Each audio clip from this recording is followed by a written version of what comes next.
माळीणमधल्या दुर्घटनेला आज 150 तास उलटून गेलेत आणि बचाव कार्य अजूनही सुरूच आहे। आज मृतांचा आकडा हा 108 वर पोहोचला असून आता उर्वरित बेपत्ता लोकांच्या वाचण्याची शक्यता तासागणिक धुसरवू लागली आहे। दिवस रात्र सुरू असलेल्या बचाव मोहिमेमध्ये पाऊस आणि चिखलाचा मोठा अडथळा येतोय, त्यामुळे बचाव कार्याला वेग मिळत नाहीये।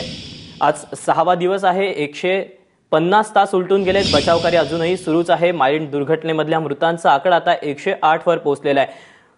दरड दुर्घटनेतल्या मृतांचा आकडा 108 वर पोहोचलाय। सततचा पाऊस आणि दरड कोसळण्यामुळे बचाव कार्यामध्ये मोठे अडथळे निर्माण होत आहेत।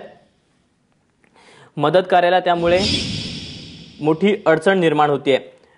माळीण दुर्घटना होऊन आज 6 दिवस उलटून गेले। तासागणिक पाऊस आणि चिखल यामुळे बचाव कार्यामध्ये अडथळा येतोय।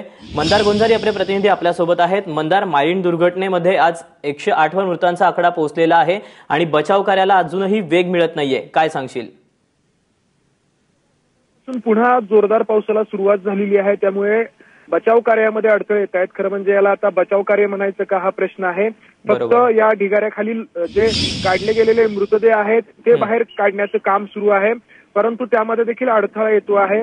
हे जे गाव गाडलं गेलेलं होतं, 44 घरं, राहती आणि त्याच्यासोबत इतर ज्या इमारती काढल्या गेलेल्या होत्या, त्यावरचा जो राडारोड आहे, चिखल आहे, तो खालच्या बाजूला जी दरी आहे त्या दिशेने ढकलला जातो आहे।